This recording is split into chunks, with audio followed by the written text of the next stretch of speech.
So, eto po yung lesson dyan sa chapter 41. Ang lesson po dyan na unang-una ay God can promote you at the right time. With God, nothing is impossible. Kapag nakaplano po sa Panginoon, wala po sino man makakapigil nito. Joseph went from prisoner to prime minister in one day. God's promotion may take time, but when it comes suddenly. Yan po yan. The second is give glory to God. Joseph did not take credit. He said the interpretation came from God. Always give God and the glory for your success. Meaning to say, kapag meron po nangyayari sa ating maganda at mayroong nakakapansin yan, parati po natin ilalagay sa isipan natin na hindi po tayo yun. Ang ating Panginoon po ang siyang nagbibigay sa atin.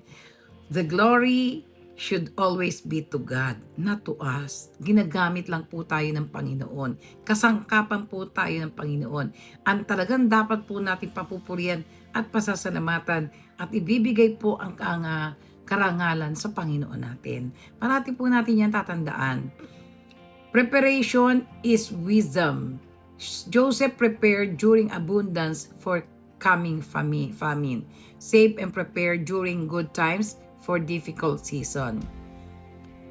So, si Joseph po ay na-promote, binigyan po siya ng promotion rather, kaya naman po na ibigay po niya, nasabi po niya kung anong dapat nilang gawin doon sa 7 years na abundancy and 7 years of famine.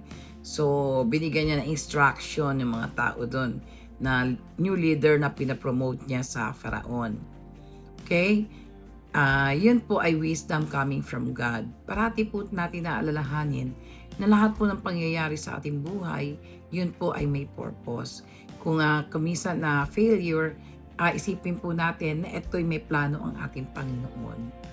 At kapag ito po ay nag-succeed, ito po ay galing sa Panginoon. Yan po parati natin sasabihin. Okay? God uses hard times for greater purpose. Prison was not at the end. It was preparation for your struggles today may be preparation for leadership tomorrow.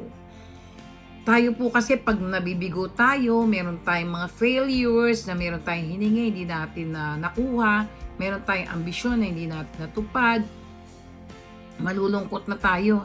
Hindi po natin naiisip na yun ay gawa ng Panginoon. May preparation na ginagawa ang Panginoon para magising tayo, matuto tayo. Baka mamaya akalain natin na tayo talaga yun. Ang glory parati ay bibigay natin sa Panginoong Diyos dahil siya ang tanging Panginoon na dapat natin papurihan. At siya ay kasama natin. Okay? Stay faithful wherever you are.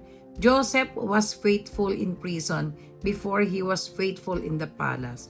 Be faithful in small things and God will entrust you with bigger things. Yan po ang gagawin natin. Kahit po maliit na bagay or malaking bagay, we should always praise God and thankful to God.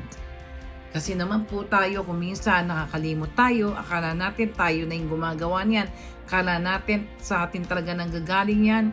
Always remember we are nothing without God. And we can do nothing without our Lord. Yan po ang parati nating ilalagay sa ating puso at sa ating isip na kasama natin ang Diyos kung bakit po tayo nagtatagumpay na ito ay laan ng Panginoon. Gawa ng Panginoon sa ating buhay. To God be the glory.